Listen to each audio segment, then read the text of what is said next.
welcome to Nightmare on Sedgwick Avenue, the home of hip hop and horror. And today we have two amazing guests that I'm excited to have. They are working on the graphic novel History of Hip Hop. I have author and historian Walter Greason and illustrator and artist Tim Fielder. Yep, there it is. And just to get pretty much started, like, how did this collaboration, this project, start? Where did it come from? Yeah, so Tim and I have been in touch for 6, 7, 8 years doing things Afrofuturism related. And he did an amazing piece of work for a group called N Square that we were involved with, talking about creating a more peaceful and just world. And when I saw that work, I was like, yo, the next project I get, I'm bringing Tim if I can get him. And so New York City reached out to me in December of 22 and said, yo, the 50th anniversary of hip hop's coming up. We would like to do a graphic novel about hip hop. Is there any artists you know that we could bring on board? And I was like, yep, I know somebody who's outstanding. And so Tim was very gracious, December of 22, saying he would make the time to create the product. And it's just turned out so amazing. That's dope. And how did as far as tracking all the history and all that stuff, because obviously it's 50 years of hip hop. So what did you decide what goes in, what to take out, to kind of summarize, how did all that kind of combine? Yeah, so for me on the history side, I've been teaching hip hop as an interdisciplinary course since 1994. So I have 20 syllabi about what kind of content can go in. But for me, the real challenge as a historian is it's not so much the hip hop content, it was how to eliminate 95% of the historical writing that surrounds the development of hip hop and why it grew. And so that was the challenge because there's so much more. I got to say, probably 50,000 pages of writing that are relevant to what went into the book. And so before we ever get to Cool Herc, we got to talk about the whole decade prior of the social conditions that shaped hip hop's emergence. And then even when we get there, then we got to talk about Nixon, we got to talk about Reagan, got to talk about the way that the actual society is evolving that's shaping the way hip hop goes. And so that first 24-page book was really just made for high schoolers just to get a little sample of what hip hop was and to kind of provoke them to go and get more. And then when we did the 94-page piece, Tim just blew it out and made it what I call it is comprehensive. It covers a lot, but it's impossible to cover everything. So it's comprehensive, but not complete. And that's where we just kind of catch the major themes and give people some of the vibe, particularly about New York City hip hop. Perfect. That's pretty cool. Yeah, and that's what I love about hip hop itself, just because it is, like you said, it combines history. Um, and I feel like that's why I started this podcast too, because I'm a huge, I love history as well, but hip hop and horror, at least in my opinion, they talk about society, Yes. whether it's not the beauties of society, also the darker stuff, the Hmm. horrors of society. And the message is one of the first, I guess, considered first popular songs in hip hop that talks about, like you said, the society that we're living in. So that's really interesting. And I really love the fact that you guys created this novel. I wish it was created when I was younger, but it's cool to see that happening now. And I was researching about you guys and reading a little bit about it and how you're trying to, like you said, put it in some of the schools. What it was I guess the end goal, or where you guys see it going, this graphic novel, educational wise. Well, let me take part of that. So, when they asked us and they told, just to clarify, 100,000 copies of the floppy comic were distributed directly into the bloodstream of the New York City school system. And Wow. that was a pretty powerful thing, I've never had 100,000 of anything, Yeah. so that was pretty incredible. But, uh, the focus is because it initially started like that, and Walter and I own the IP. When we made the decision to expand it into a 92, 94 page graphic novel, you can't. Well, you can just put out a book like that, but we decided because Walter's a historian and I'm a graphic novelist that we would form a company. And the company is called the Graphic History Company. And the Graphic History of Hip Hop is our flagship product. And I'm now working feverishly on volume 2 and 3 of that series. But the theme of our company is it could be the graphic history of anything. It could be the graphic history of the Wu-Tang Clan. It could be the graphic history of economics. It could be the graphic history of video game design. It could be anything. And so it allows us to both engage in the form of comics, which nerds that we are, we both love that form, but it also allows us to expand the intellectual discourse about things. And it's been very, very exciting, easily the most fulfilling collaboration of my career thus far. That's pretty Yeah, I'll amazing. say just a brief note. We're getting requests for translation. So they want Spanish language versions, they Nice. want French language versions. We got educators reaching out to us from Munich to be in German. Like I know I'm going to turn the corner one day. There's going to be folks wanting it in Arabic, wanting it in Japanese and Chinese. So like this is global. It's enduring. It's just amazing. And so just being able to share it with everybody is a beautiful thing. That's really amazing. And kind of like at least to backtrack a little bit, like I like to ask this question, like what made you individually like fall in love with hip hop? I don't know who wants to go first. Oh, you go ahead. You go first, and then I'll tell the truth for myself after. Go ahead, man. Yeah, Tim and I had different paths when it came to hip hop. So I was born the week after Herc's party. Like I grew up in a world where I always knew the sound, so I'm hip hop native. It was funny because my father was much more into like big band and soft jazz and this kind of stuff. But like, yo, I was just coming up listening, like you said, the message, Grandmaster Flash, talking about a lot of stuff with Curtis Blow. LL Cool J blew me away real early when I was just learning how to really hear the lyrics. And so that whole journey for me was so powerful. It just gave me a sense of freedom. It gave me a sense of what my life could accomplish. And that took a turning point with Chuck D and Public Enemy and KRS-One because I was looking for a kind of path forward that I could accomplish. And they were just so insistent about the importance of Black history and how rare it was to have the opportunity to learn it. So I made a commitment coming out of Public Enemy's second album that I was going to be a Black historian. And then it's led me to some just really extraordinary outcomes. So I owe so much of my life to hip hop, and it's just integral to who I am. Yeah, for myself, I am not a hip hop head. I'm not. I'm a black rock head. I'm into Bad Okay. Brains, Living Color, Fishbone specifically. Those are the groups that I came up listening to. But I'm originally from Clarksville, Mississippi. So I grew up around the Delta Blues, Okay. bad Delta Blues, good Delta Blues, just, Delta Blues is everywhere, in Clarksville, Mississippi. So when I moved to New York in '87, here's this form that had been around for a few years before, but then now was beginning to expand slowly into the mainstream at that time. Of course, now it's ancient history, but at the time, you knew something was happening in the environment that was going on. So while I was going to see Lonnie Liston Smith and Cecil Taylor and all white audiences, with myself being the only black person there, when I would start doing my work, because I became a professional cartoonist in '87 while I was in college, I began to do editorial illustrations for things like The Village Voice, and I would work with writers, hip hop, who would go on to some prominence like Greg Tade and Michael Allen Gonzalez. And while I was doing that, sometimes they would write on subjects like hip hop. So I would have to do early illustrations of Public Enemy and early illustrations of Queen Latifah.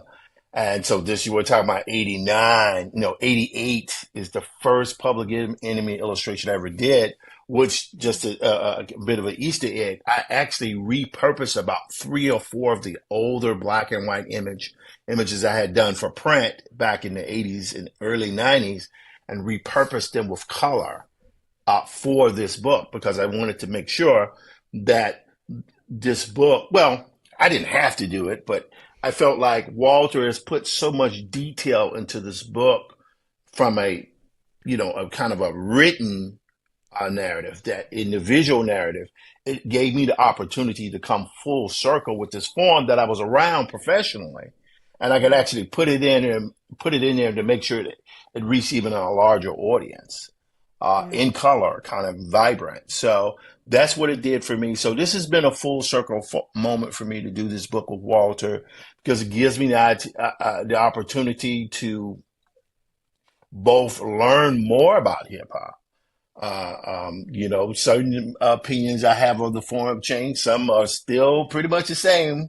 Like, yeah, it was crazy back then too.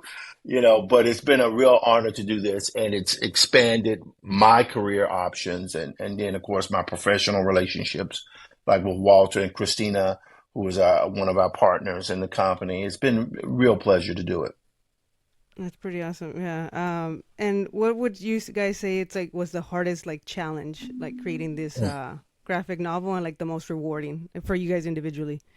You can jump off first on that one. Yeah. Well, it put me in the hospital last December Oh man. because we were at a point where it already taken me a long time to do the 24 pager, right? And Hmm. I have this problem. Everything has to be fully rendered in my artwork. I want it to look like paint, and I probably shouldn't do it, but I keep doing it, right? In fact, I just had a cover online for these guys called the Epiphany Engine. I had to do this superhero cover, and I could just done it in black and white, but I was like, no, let me do it fully painted, right? Because as I've kind of altering a little bit what our mutual friend Stacy Robinson says, black people, but in this case, the hip hop community deserves epic stories. And they deserve that those written components be epic, but that the visuals have to be epic as well. So it was a deep dive into extensive portraiture. I would imagine in this, I did probably between 200 and 250 portraits. And the portraits can't be trite. They have to actually feel custom. You know what I mean? So it's not just the photo reference you use.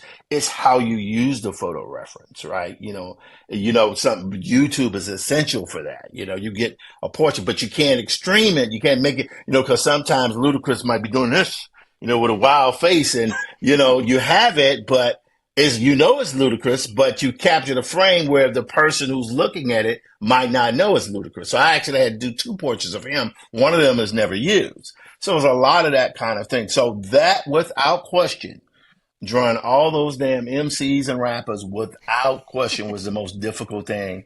And I'm suffering from a little PTSD on it now because now I got to do volume 2 and 3. I'm sure everybody's going to enjoy that. What was your favorite part though, as far as like Yeah. obviously that's one of the challenges, but what was the fun part that you enjoyed the most of illustrating the graphic novel? Uh, so I'm going to say this. I don't know if I've ever said this publicly.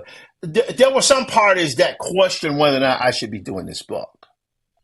Because I'm not, there are other dudes out there who they live, sleep, dream hip hop. And for me, I live, sleep, and dream all sorts of things. I'm an Afrofuturist. So I'm like an actor that's willing to take on any role. But the one thing I know I do is I do graphic novels really well when I Yeah. focus. There's no question of that. So, part of it was to prove Muggs wrong, to like, oh, y'all gonna say, what are you saying, Yeah. And so I did it. And now by doing it, it has probably delivered, I wouldn't say the most fulfilling artistic project, but it has been a great deal of fulfillment from it. So I have enjoyed that. It's like just as hard as the work is, it's reaching that goal, that finished goal for the public that has made this not only a fulfilling project to do in its totality, but I believe it's made me a significantly better artist. That's awesome. And what about for you, Walter? Yeah, hardest part for me is historians talk too much, write too much, and the style of writing history is is extraordinarily dry for a public audience. So my whole career, I don't want to say how long I've been teaching, but I've been writing professional history for 20 years. And the way that you write a monograph or a scholarly article just doesn't work for a graphic experience. And so breaking back to my roots in Afrofuturism, in Black science fiction. I published fiction long before I was a historian, and getting in touch with my literary roots and crafting this in a way that explained historical analysis, but in a more artistic way in terms of the language and making it accessible to younger readers. Those are big challenges. And so at the heart of it was leaving room for the reader to hear their own voice as they go through page by page. And that's something that like publishers jump on me about, editors jump on me about, is like, no, more text, put more words in and more words in. And I'm like, no, this is something hip hop is not about always the MC or the lead voice. You got to leave room for the DJ. You got to leave room for the artist. And so it's this collaborative piece where most of all, for me, hip hop is about the audience. Without the audience, none of this ever really happens. And so to capture that spirit in the book was a huge priority. And then the things that I enjoyed most, I mean, I'm still in it. The fact that we get to be at San Diego Comic-Con, the fact that it's pulling together a lot of my different trajectories in my life as a software designer, as someone who wrote science fiction, as became successful as an educator and historian. Like it draws on all of that. So it's the most holistic joy I've had for a professional project, especially I will say working with Tim. Tim is a dream partner, and I will never be able to thank him sufficiently for everything he's put into this. Well, let me speak to that. And I thank you again for saying that, but it's like the fact that Walter chose me for this project. Yeah, I'm good. I know that. But so what? There are tons of good cartoonists out there. I'm serious. There are tons of good illustrators, good cartoonists who know how to dance in the graphic form.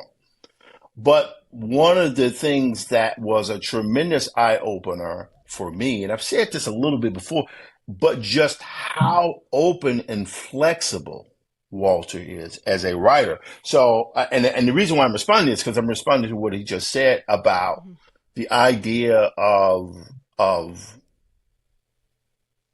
overwriting, which can happen when you're working with writers who consider themselves, I'm putting up my quotation fingers here, like real writers. They want to show you how well they can write.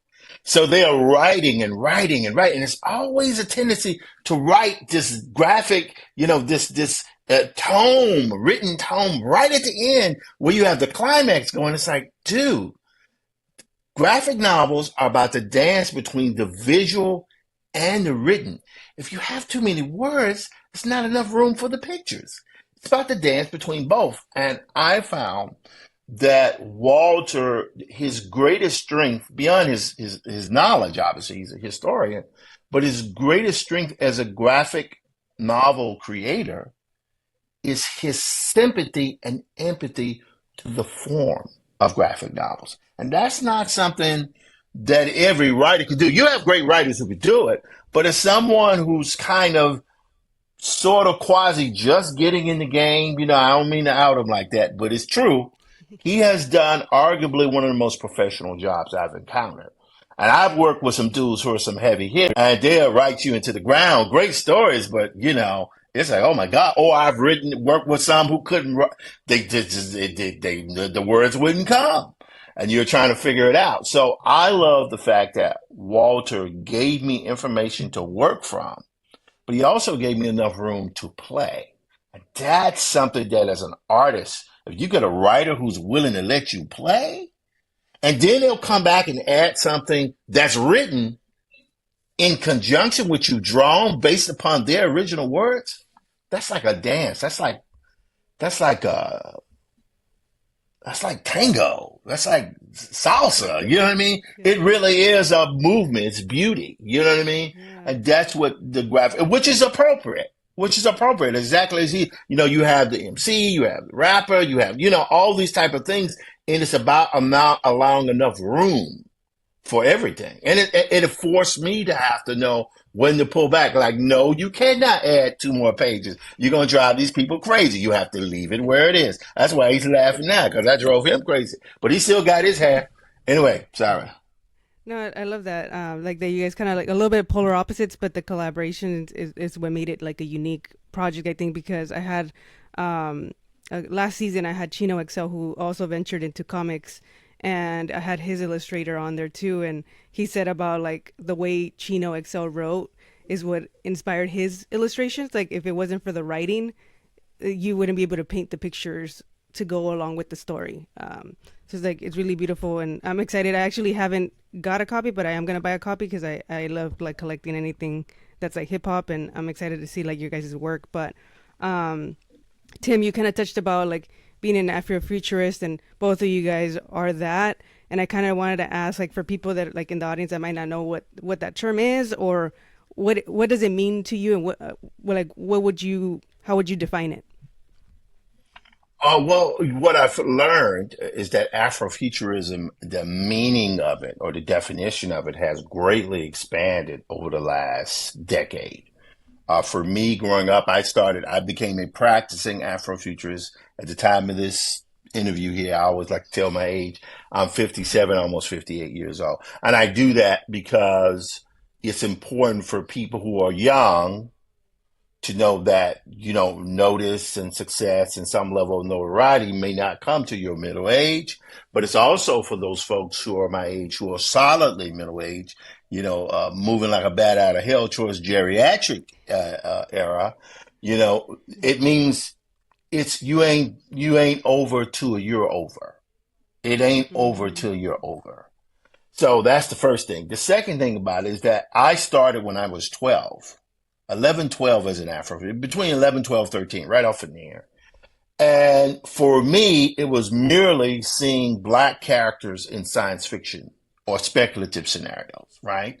And I wanted to depict black characters and black people, men, women, in scenarios that you would not traditionally see them. I wanted them to not just serve on board a ship, which you would never see. I wanted them to actually be the captain of the ship, right? I wanted to show black love, you know what I mean, in space, Yeah. because you just would never see it, right? Yeah. And so that's what Afrofuturism is to me. It is a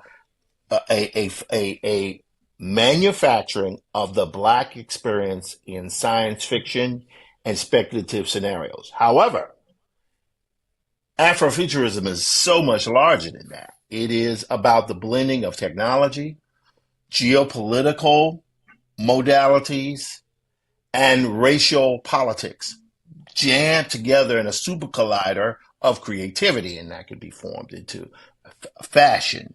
It can be dance. It can be prose writing. It can be politics because they're practicing Afrofuturists in all of these fields. So that's what it's becoming as a result of seeing how expansive it is.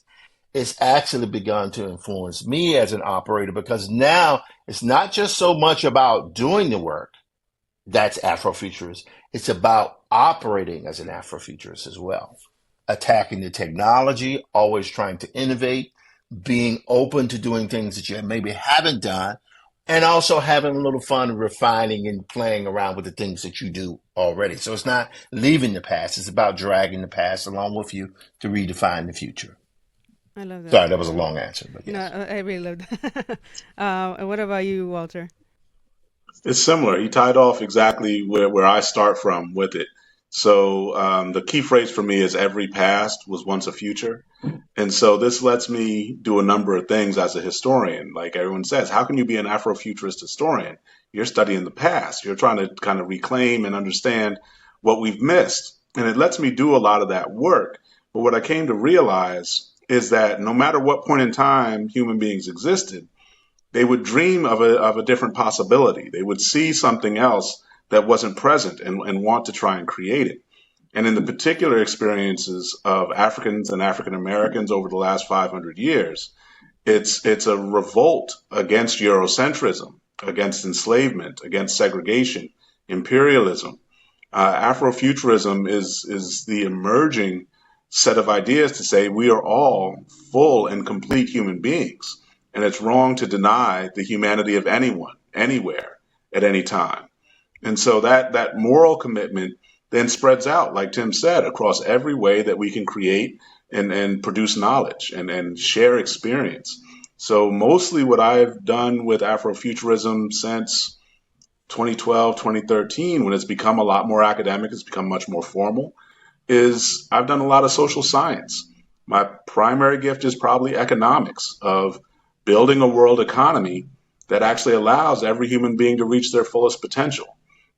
Those are the kinds of things I can't draw. I can rhyme along with folks who write lyrics, but like I am not the best freestyle artist by any means. But when I come into the classroom and I got to teach history or I got to teach any subject, that pace, that cadence, that ability to produce the words very quickly and challenge the way that people think, I can do that just like any MC. And the impact on my students is absolutely wild. So to take all of what hip hop is, and I did this in a book that came out a year ago called Illmatic Consequences, based on Nas's album, that we did with Stacey Robinson and an amazing scholar named Danian Jerry. And what we ended up doing was showing how did Black studies in the 60s evolve into hip hop studies? And then how has hip hop studies laid the foundation for Afrofuturism? So Afrofuturism is the way that we become our fullest and best selves. And that's the work that the graphic history of hip hop is at the cut front edge. You should see when students and people get a hold of it, they can get a hold of one page that just hits them in their heart and they are fired up. And so that excitement is exactly what comes from this commitment we put in. That's awesome. That's beautiful. And I think that's one thing I think a misconception about like hip hop too. It's everybody focuses more on the mainstream, like the misogyny, the bad words, all this stuff. But for me, that's why I love it, because it talks about, like I said, like the stuff that's going on in society. It also, if you go back to each era, everything has like a message, and you can pick up, like you said, like the eras of like the whoever was the president, the whatever was going on at that time. So it's kind of like, I guess, like a history lesson in every era of hip hop. And that's why when I heard about you guys' graphic novel, I was like, oh, this is awesome. Like, I know there's other like comics, I think like the Hip Hop Family Tree and stuff like that, but I know yours is a little bit more, like you said, geared towards like the history, the social politics and all that stuff. Like you said, like you talk about like Nixon, the Reagan era. So I thought that was really amazing. And again, I want to thank you guys for like, being on the podcast and sharing about your graphic novel, because it's really exciting to see this 50 years in the making, like of like this genre that nobody thought was going to make it this far, and so it's beautiful to like see it, like you said, it's global now, and it's like the number one genre, like rap music. So and before we get out of here, kind of want to like make it a little bit of a fun thing. I kind of want to ask, like, just trivia. What was the first hip hop group to win an Academy Award for the best original song? And I'll give you a multiple choice. There's the Fugees, Salt and Pepper, Wu-Tang, or 3-6 Mafia. 3-6 Mafia. I remember that. Hard Out There for the Pimp. I got you. Yes. I didn't even know that one. And a fun one that I like to ask, like, if you could hear like a hip hop album or a rap song for the first time again, which one would it be, and why? I would take that one. I would think Fear of a Black Planet. That when that thing hit, it was just a weird time. I remember listening to that with two of my friends, and we were in a car blazing down through Times Square. This had to be, I can't even remember what year it came in, late 80s, right? Yeah. And the music was blaring, and I just remember being in the car thinking to myself, this is different. This is different, and this was new, and it was exciting. But it was also kind of dangerous. Of course, it would subsequently turn out to be very dangerous. But that was the thing that I saw, and yeah, I remember that. So that feeling, I've always never forgot it. And so even when I was doing the visuals for this book, it was about trying to make sure that the visuals, they didn't have to be an exact slavish duplication of reality. What I was interested was in capturing the feeling. Yeah. the feeling of how people felt. And there are 15 gazillion, as we found, there are 15 gazillion different hip hop histories and how it started. And all of them have a level of truth and probably a level of untruth about it, and it's been a joy in terms of doing it, and being here at the San Diego Comic Con. Well, we'll have the book. We're going to be at the hip hop and comics panel on Saturday, and we've been gracious enough to be invited, and hopefully we'll be involved in the panel. We'll see. I believe we will. And it's a joy to be here with the Graphic History Company. This is our maiden San Diego Comic Con, so very excited. That's a really good pick too, with like Public Enemy, because I think you guys are like talking about like Afrofuturism. I think they're one of the rap groups that they like embody that as well, because they were like ahead of Fear of a Black Planet. Yes, There you go. yeah, The title itself. exactly. And what about for you, Walter? Like an album or a hip hop song? Yeah, that's wild because there's so many. I Um, know. I got my definite choice, but I also got a runner up that I got to plug as well. So my number one is Wu Tang's first album. It's 36 Chambers. Like that album really made me realize my power, and so for that to drop in '93, and you got Nas and Big and like Death Row was just coming up and really pushing through. That piece, I still hear like in my head at any minute I can do the whole track of Protect Your Neck, and but that feel is like I will run through a wall. You drop that album, like that album is where my energy is sourced. So that's the main one. But I also give a little shout to my folks with like Blacksmith and Raucous that led up to Jedi Mind Tricks and ultimately Immortal Technique Revolutionary Volume 2. A lot of folks That's a talk good about one. how crass and commercial everything gets in after 2000. Everything becomes kind of pop and for sales. Immortal was not. My man was Yeah. standing up against George Bush. My man was standing up against the war machine. I think about his Peruvian coke on like his whole piece on indicting the drug trade. Industrial Revolution is legendary. Yeah. Probably for my students, it's his song "Leaving the Past" on that album that hits the deepest. And so, yeah, you ever want to again get me focused about what's right and how to find my North Star, yeah, that Immortal Technique second album is spectacular. Yeah, that's a great project. And before we get out of here, I usually like to end it with this question, like, what kind of legacy would you like to leave behind, either creatively or personally? Oh, go ahead, Walter. You can start with it. So I'm very fortunate as a historian, particularly as a scholar who doesn't rely on books to do my work. I was able to restore a historic landmark in New Jersey for a journalist who had been forgotten, named T. Thomas Fortune. I'm in the process of working with the crew that's going to rebuild Zora Neale Hurston's hometown in Eatonville, Florida. Having just come from the National Museum of African American History, the fact that that building exists to preserve these kinds of stories and how we're growing out thousands of more restoration projects, that's a big part. But it definitely comes in second to my students. My students amaze me every day. I've taught over 8,000 students. 1,000 of them are millionaires and are doing really well.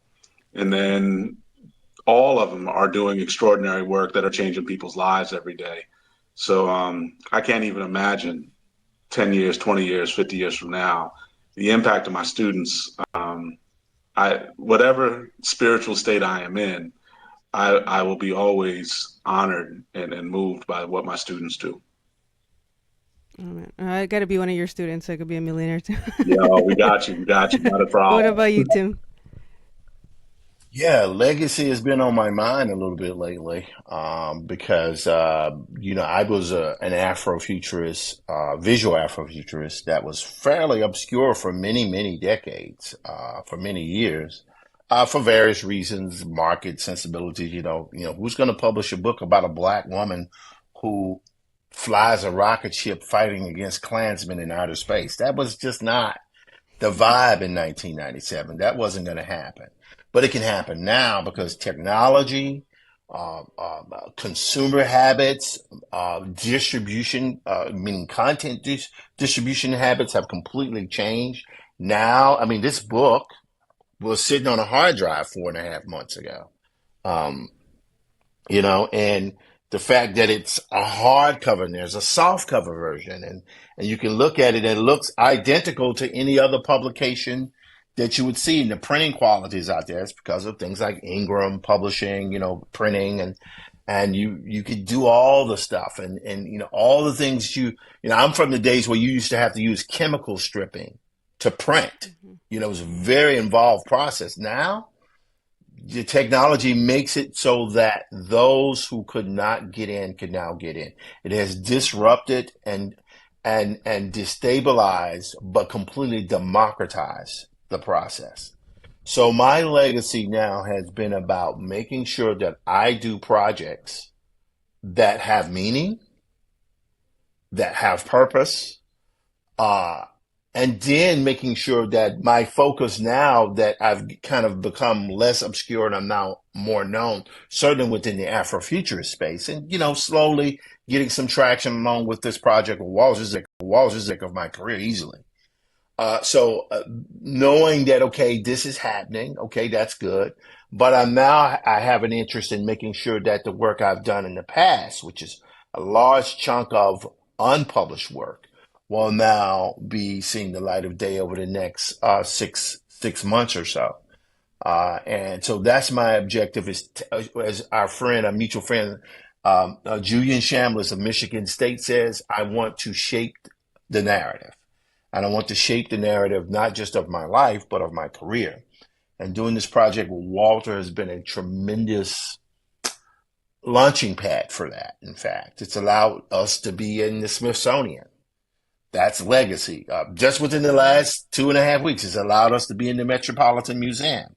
It's allowed us to, travel all over the country, in small places, large places, huge venues, small venues, and now we're at San Diego Comic-Con, which is kind of bonkers, Yeah. And so that's legacy. And the legacy is being built. It is a living document. And I'm looking forward to expanding that bibliography. The final thing I would say on that is, like a broken record, but it's necessary to say, finishing activates opportunity. And when you finish things, regardless of how questionable your options are, this is what I'm learning right now, this exact moment, as we're leading up to San Diego. If you follow through and you finish, it is amazing what magic can be made. That is true. Yeah. It's inspiring, like, to hear you guys, like, individual paths and just, like, to have this, come to fruition, this project. And I want to thank you guys again, for being on here. In the graphic novel, just for those that are attending Comic-Con and everything, it's going to be available, physical copies at, where can they pick it up, or if you guys want to plug that in? It'll be available. We'll have a few copies at the Afrofuturism Lounge, which all of our mutual friend LaWanna Richmond put together, and it is pretty amazing to see.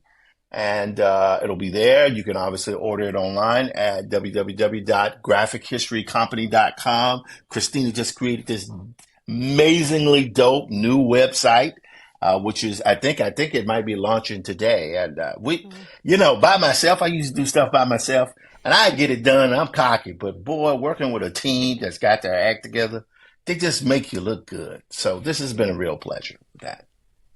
That's awesome. And I'm gonna get my physical copy. Hopefully, if I make it out there. If not, I'll definitely order a copy online. And it just released, what, in April, or when did this actually, like, physically release? April 1st. April.